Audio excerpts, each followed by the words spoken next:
Let's start with Obama. We won't spend much time on Obama, but as an observer of it all, when he leaves office, a lot of people that we've talked to say things were more divided than ever as a kind of result of his presidency, and that in lots of ways it opened the door to somebody like Donald Trump. Can you think about that out loud for me a little bit? Well, I think the Obama presidency widened the moat of division, and he probably didn't do it on purpose. It could have been accidental, but it was a confluence of the way the cable news organization split and became way more tribal, and then the way social media entered the fray during the Obama 8 years. You think about America prior to the Obama administration, there was less emphasis on things like Facebook and Instagram and Twitter, and so he had to live with that. And he also had to run for re-election during that. And unfortunately, as a politician, you want to win. And so you make a lot of your decisions based on how am I going to win. And so Obama was building a coalition. He's really the first modern president to build that winning coalition during the age of social media. So I think he went hard tribalism to make sure that he galvanized enough vote, which caused that wider split in our society. I think he came not believing he needed a base. He was sort of, he had a biography, it's red, it's blue, it's me, it's if I can do it, anybody can do it. And by 12, he certainly needs a base, and he goes to seek one. Well, he made arguably one of the best speeches in 2004 in Boston during the Democratic convention. I had gone to law school with him. I remember getting a phone call that night, and somebody said to me, "Hey, do you remember Barack Obama? He just gave one heck of a speech at the convention." I said, well, what's he doing now? And they said, well, he's running for the United States Senate. Ironically, he was running against Jack Ryan, who I had I'd worked at Goldman with. And so Jack, unfortunately, came out of the race, which cleared a path for Barack Obama. But what I admire about Barack Obama is that he was, in my mind, a political entrepreneur, meaning that he saw a reality for himself, and he was going to curve the rest of our reality to his reality. That's something that somebody like a Steve Jobs does, or a Sergey Brin, or people that are in Silicon Valley. So in Barack Obama's case, he talked in the beginning very transformative. It's not red or blue, it's red, white, and blue. And he was talking about America in a very holistic way. I also think that he got some of this stuff is riding a wave, and so he was riding a wave of post-Bushism. There was fatigue related to the war. I think President Bush, after the midterms, he no longer was defending himself, and so he sort of retreated into the Rose Garden, Camp David, and so the American media was just going after Bush in the hardest way possible, and then you had the financial crisis. And so that led to the rise of Barack Obama.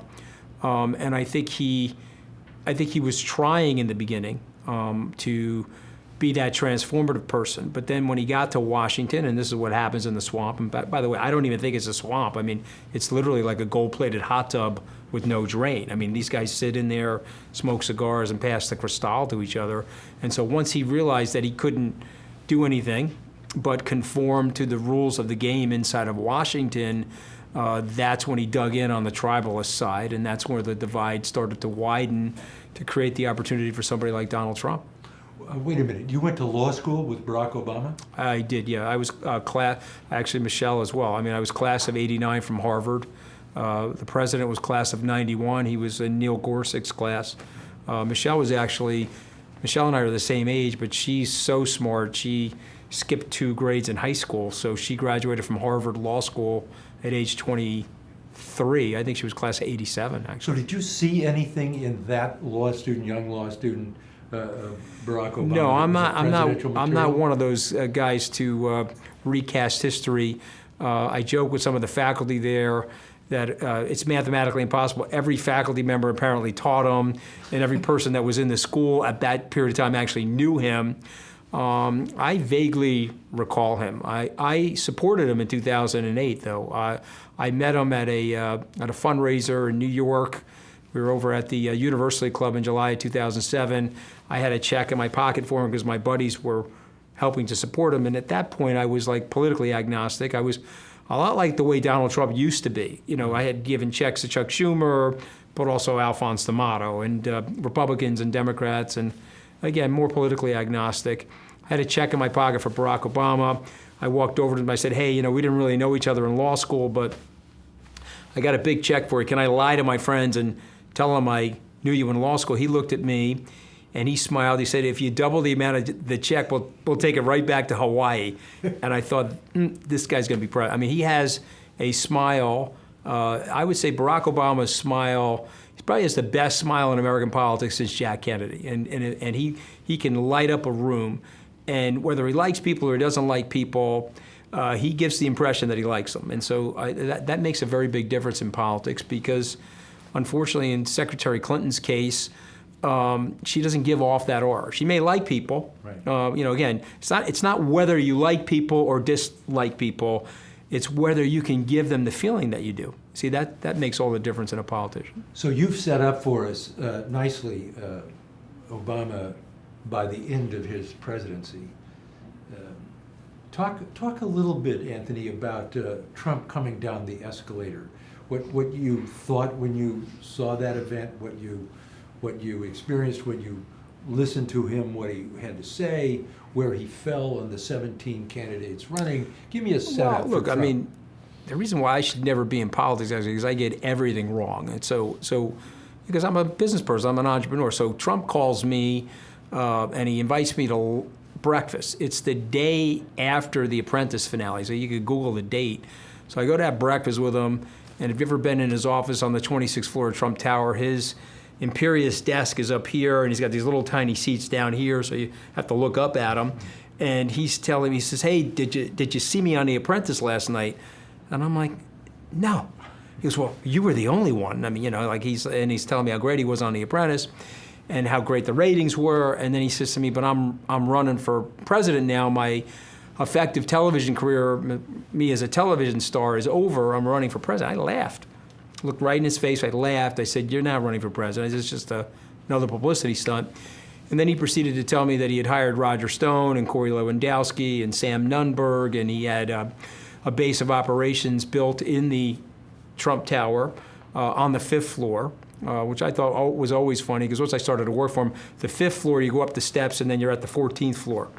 I mean, that should have told you everything that you needed to know. But anyway, I'm a little bit stupid and naive. So I told him I couldn't work for him. I was with Governor Walker at that time. I was his finance chair with Todd Ricketts. And then he said, okay, well, he's a lightweight. After I kill him, you'll come work for me. I said, no, a lot of my clients are with Jeb Bush, and I'll end up being in the Jeb Bush campaign. And this is the part of Trump that's very charming. He says to me, okay, totally get that. After I wipe him off the map as well, will you come work for me? And then I said, yes, I would. And so literally a day after the South Carolina primary, his assistant called me, and I went up to see him, and I laid out a strategy for him how to raise the money for the campaign. But he had already taken out, I mean, I think it was Cruz and Kasich were the only people left that were competing with him at that moment. So when he was coming down that escalator, I was in my office 2 blocks away. I sent my political director there to see the spectacle, and I was literally giggling to myself. I was like, this is a complete joke. He's probably got another book he's about to sell, or maybe he's negotiating to get a bigger media contract with NBC. But I should have taken him more seriously, and so should have the rest of us. What was it, do you think, about his 14 years on television in a kind of reality mode where there's certain conventions you have to do, raise the ante, be aggressive, whatever. Yeah. What about all of that and his understanding of ratings in the American people? It's more to it than that. I mean, I think that there's a combination of things there. He has a larger-than-life personality. Some of that, unfortunately, when he got power, turned into some levels of malignancy. But he has a larger-than-life personality. He's a gregarious guy. And when Mark Burnett was building that show, he got picked because he had already spent a tremendous amount of money on earned media between his books and his Page 6 appearances and his appearances in the gossip columns and things like that. So he was an easy person for that show to have as a star. And then of course, they did a magnificent job in that show on B-roll.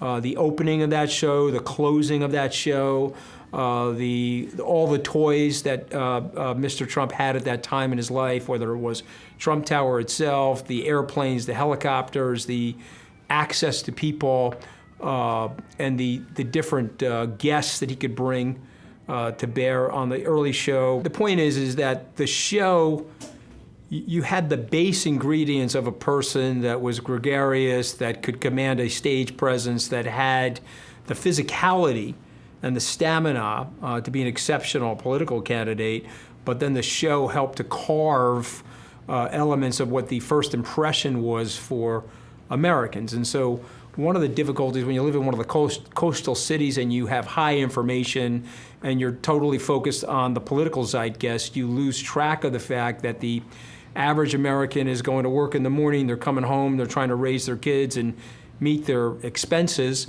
and so they're probably not focused on political campaigns until a couple weeks before the election. And so he had the benefit of having almost universal name recognition in the country. And I think what we've learned to be president, and number one things that you need to have is name recognition. And obviously Barack Obama was able to catapult himself off of the Democratic convention in 2004. And then when he won the Illinois Senate race, he was able to continue to propel himself. And President Obama would probably be super mad at me for saying this, but there's a lot in common between President Obama and President Trump. And probably both sides would want to have their heads explode me saying that. But observing them, they have a stage presence and they have a ability in their respective tribes. Okay, they have the ability to be the grand poobah, if you will, of their respective tribes, and so there's commonality there. You talked about Trump and his personality and his everything else. And talked a little bit about what he called the forgotten. Who was his base, and could you see it, and did he know it, and did you talk about it ever with him? So, Amity Shlaes, who's a historian, wrote a book called The Forgotten Man. It was a reinterpretation of the Depression and what happened during the Depression, and the iconic forgotten man or the forgotten man and woman is somebody that's been left out of the system. And so in the case of America over the last 30 years, there's been a vacuum of advocacy for those people. Democrats focused on issues, could have been more social progress, issues related to racial equality and sexual preference equality and things like that. And the Republicans are probably focusing more on their corporate donors and some of the high, well-heeled donors that are high net worth individuals, if you will. But there was probably a 3-decade vacuum of advocacy for the forgotten man and woman. And so I identify with that because I grew up in a blue-collar household. My dad was a laborer in the beginning. Then he learned how to operate a heavy crane, and so he joined the Operational Engineers Union, which is effectively being a crane operator. And he had a very high hourly wage, which allowed us to live in the middle class. And for me, and I feel guilty of this, but I think it's a worthy admission because it's a cautionary tale for people.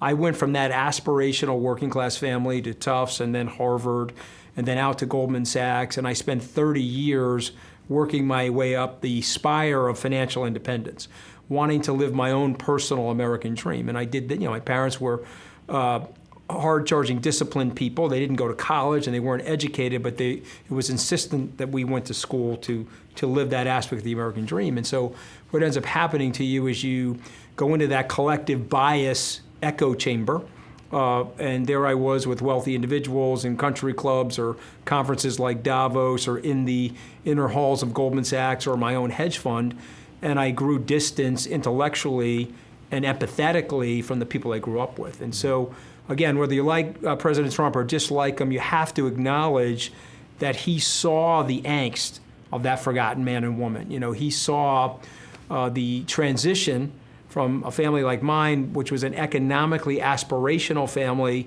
where 30 short years later, those very same people were economically desperational. And so the president saw that. As a candidate, he saw that. My first campaign rally with him, I remember climbing back onto the campaign plane, looking over to him and said, wow, you're talking to the people I grew up with.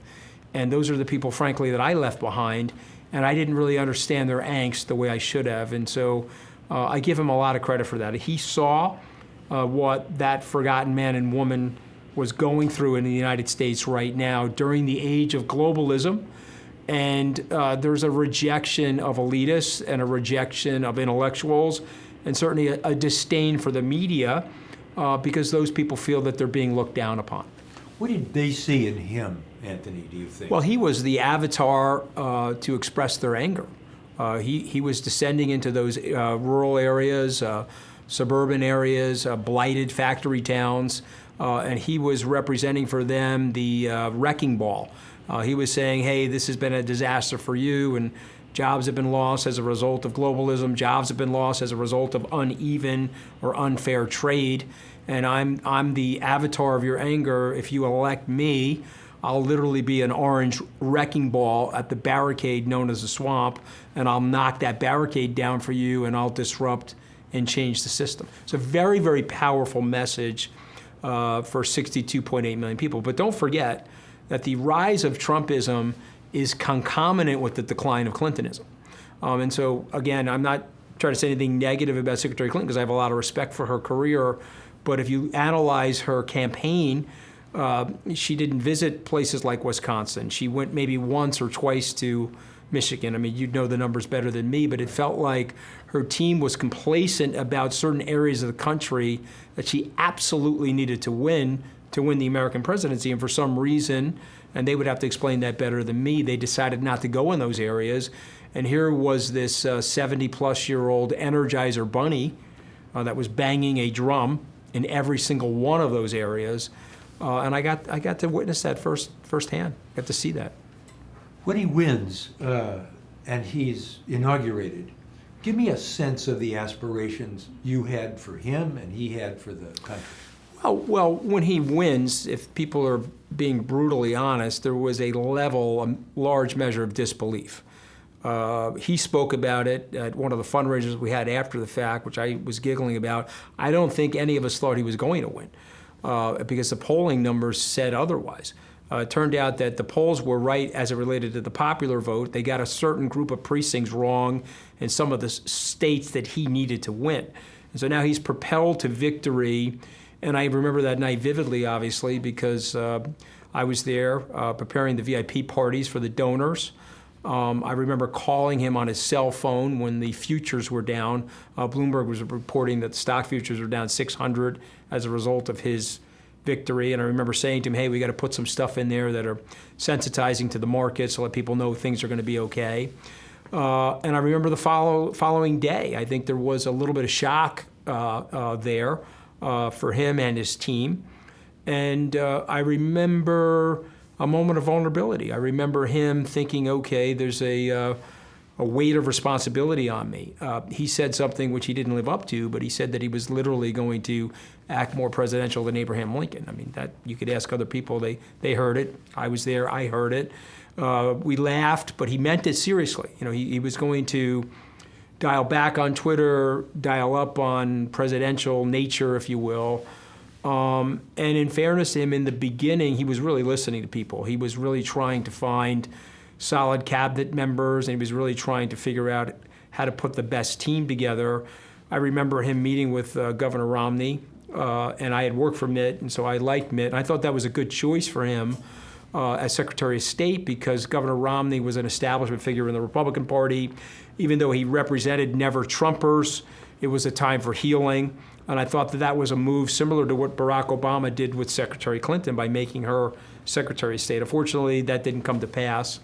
But of course, you had, I don't mean to interrupt you, Anthony, but you had, it's a perfect opportunity for me to ask you this question because you've talked about the hard right inside and around the president. Yeah. You had Bannon, you had Miller, you had Sessions, you had a force in there pushing him in a much harsher direction. Talk about that. I don't think people realized at the time, myself included, how dangerous Steve Bannon actually is. I mean, that's a whole other topic. We can talk about that if you want, but I'll answer your question. The the hard right elements inside the transition team were wearing Mr. Trump down in terms of his decision process in picking the cabinet. And so I think they won the day with a selection like leaving that vacuum with Mitt Romney. I think that was a shame because Mr. Trump and Mr. Romney knew each other. They had worked together in the 2012 campaign, and there was a relationship there. Yes, there was some soreness because Mr. Romney had given a speech, Mitt had given a speech against Donald Trump, but they had some level of respect for each other, and you need your Secretary of State should be somebody that you're close to, and so he ended up picking a Secretary of State that he didn't really know, and that was a fiasco. So the hard right, the president has got great political instincts. Let me just stipulate this. You go from being a reality television star and a business mogul to the American presidency in 17 short months. You slay 17 or 18 people that have resumes that are well fortified in the public arena. You knock all of them off the board. So you have to stipulate that he had very good instincts. He had very good idea of where the country was. And so now he's won the presidency, and he's got his team with him, and he was probably way more moderate and less ideological than many members of his team. But because of his instincts, meaning he had to pulse out and focus on his base, he went with a lot of their ideas as it related to personnel and decision making. Because so then that further makes that divide, that polarity that we've discussed. The base, the division, the pushing Trump a little to the side, a little more to the right than he wanted to be, that becomes manifest across the first months of the presidency. It's certainly, you begin to feel that there's another side there, what people call Jarvanka, or Jared and Ivanka and Cohn and others. I think what ended up happening to Mr. Trump is that he probably went through a couple of stages. I think the first stage was alarm, shock, a level of excitement that he won, but then also the weight of responsibility. And then he realized that he was out of his element in the sense that Washington is a very different beast, a very different cultural beast than New York. And I certainly learned that the hard way. And so he's now immersed with these people. Priebus had flooded the administration with establishment people that were basically anti-Trumpers. So he never had a chance to build a team of loyalists. And it turned out that the people that he picked, each one of them had their own specific and separate independent agenda away from his agenda, and for that matter, away from the country's agenda. And so that made matters very, very bad for him in the first 6 to 12 months. And then once all those cataclysms happened to him, stuff that you guys have actually referred to on your shows, I mean, the whole debacle with the health care, the misfiring of that, and then the eventual tax reform, and the tax reform ultimately became a Frankenstein monster for the president. And he didn't listen to people like really sharp economists, particularly about the state and local income tax stuff. I tried to tell him, if you do that to the East Coast, the port cities, and you do that to the West Coast, you're going to decimate these blue states, and you're not recognizing that these are the economic engines for the entire system. I understand the Koch plan of moving people and migrating people into the red states, and you want to keep the House of Representatives forever, and you want to punish these bloated states, but these states are bringing in lots of poor people, and they need a safety net.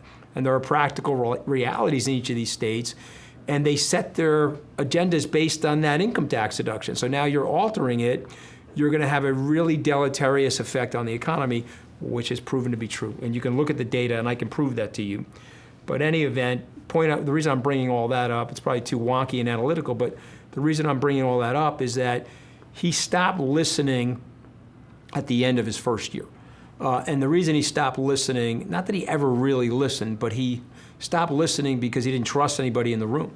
And so, and then he got a little headstrong and a little egocentric, and that's where the systemic danger is now. So you have somebody who's leaning hard on his base, not listening to anybody, but he's unfortunately got his smartphone in his hand. And so that's a very toxic mix of things that are going on right now. Can I ask you something just out of the blue? When it's the end of the inauguration and he makes Spicer, I guess he makes Spicer go out there and sort of, I guess, lie about the crowd size. It becomes dominant to him that the crowd size is what it is. What does that tell us about him? Well, it says a lot about Spicer, though, as well, because, you could have gone to that podium. Because the one thing about Mr. Trump that I learned, and Stephen Mnuchin said it way better than me, is like, he's flustered sometimes, only pay attention to 50% of what he's saying and only do 10% of the 50%, which gets you down to like 5%. So Spicer would have been well served if he got to the microphone and said, hey, listen, in 2009, there were no smartphones. Today, in 2016, we believe that there were many more eyeballs looking at that. They may not have been in that audience, but they were observing it somewhere in the world off of their smartphone. And then he could have taken another question and everything would have been fine. But I think that that's the problem with the president's management style. The people around him are aiming to please, and so he's dictating to them to do something, and so they're aiming to please, and so what ends up happening is they disavow levels of their personal honesty, and they disavow levels of their personal integrity. So somebody like me, I would never do that. I mean, it could be one of the many reasons why I only lasted 11 days, because I could never disavow my personal integrity. I built myself up from scratch.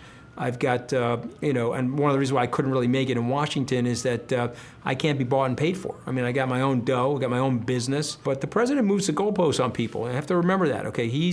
It's not enough for you to be loyal to President Trump. You have to have blind obeisance, and so that's the real weakness for President Trump. He's turned into a demagogue, and so when you are a demagogue and you look through 5,000 years of history of studying demagogues, it never ends well. And so what ends up happening is there's a cult of personality, there's a hagiography, and there's a prison that they're trying to project themselves through, and they expect their acolytes to do the same thing for them, which is very, very dangerous. And if you study the original documents in the formation of our system, the constitutional system, the number one thing that the 55 or so founders were fearful of was tyranny and demagoguery. And so they set up a system that would diffuse the power, and they set up a system that would literally eject somebody like Mr. Trump. And so it's going to be very interesting to see what happens now, because I don't think James Madison anticipated this tribal divide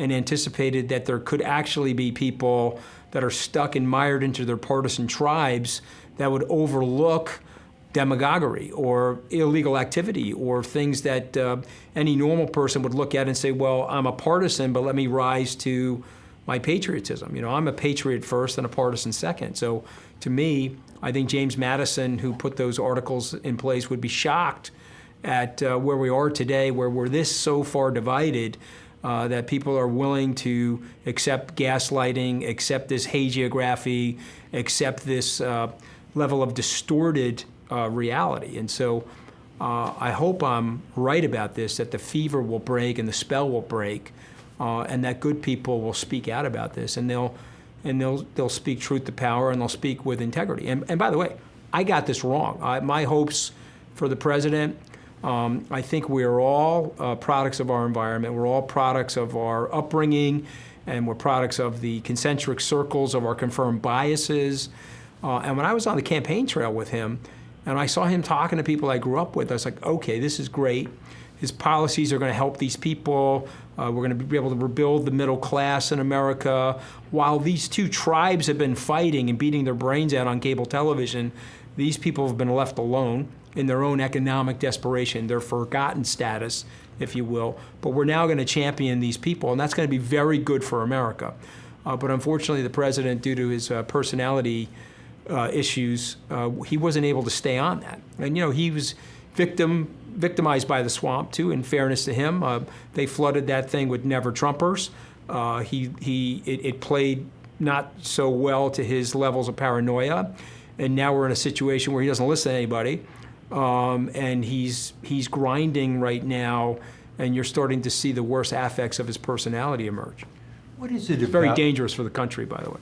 What is it about about him and about the way he was, and now we're back at the beginning of the administration, that makes him need to diminish the press, to call the press the enemy of the people, to call fake news? I mean, how does that help Well, first him? of all, I mean, you're not going to put this in your documentary, but I mean, I was so vehemently opposed to that.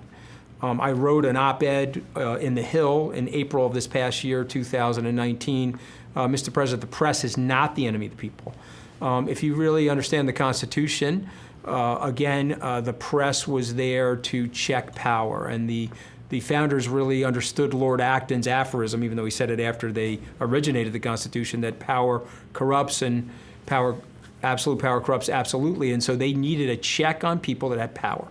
And I can tell you from my own experience being in the White House that it is a distortion. Power has a tendency to reform negatively elements of your personality. You can lose your grounding wire if you're not a student of history or have some kind of religious faith or just recognizing your own mortality. You can get distorted. And so, he gave a real tell to Leslie Stahl in one of the interviews. He said, I'm going to hammer these guys and say that they're the enemy of the people so that I can discredit their observation of me, whether it was factual or objective observation.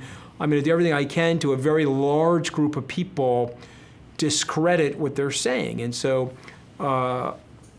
in a lot of ways, if you're just looking at it objectively, his instinct for that was remarkable. I think it's a nefarious instinct, and I think it has not served the country well. But remember, when President Trump does a news search, he's searching the word Trump. He's not searching United States of America. And so you have to ask yourself, did that method of decrying fake news, corrupt news, the press is the enemy of the people, did that serve him well?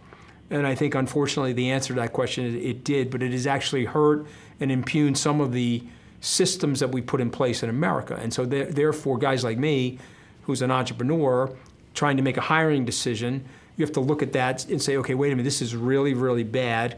We hired the wrong CEO for this portfolio company.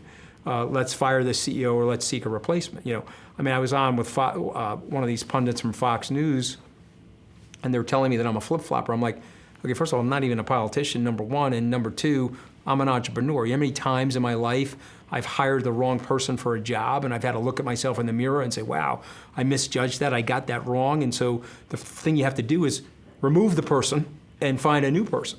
And so to me, the press being the enemy of the people, I would say that there was an unholy trinity of systemic threats. The press being the enemy of the people, that would certainly be at the top of the list.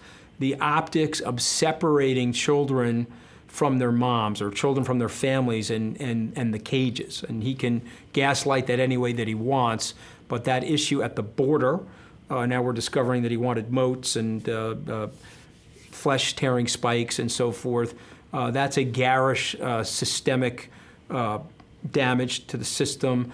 And the third thing, and I think this is going to be his undoing, frankly, is the denunciation of the intelligence agencies. You're sitting there in Helsinki and you're denunciating your intelligence agencies and in front of the president of Russia. And so to me, that's the unholy trinity of systemic issues. And I spoke out against all of those, even though I was trying to still, after I got fired, I was still trying to be a supporter of his.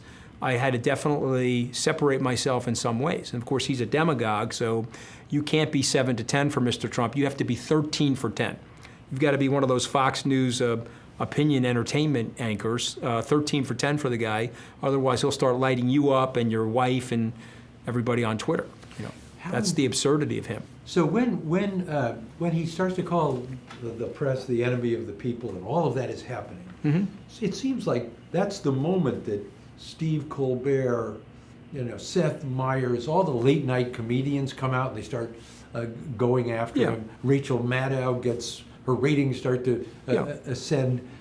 So talk a little bit about how that. Listen, the was fed. educated class, anybody that's had. Anybody that really loves the country and has an intellectual curiosity about the Constitution and this great American experiment and this idea that remember, we're an idea. We're not based on a cultural bloodline or an ancestral border.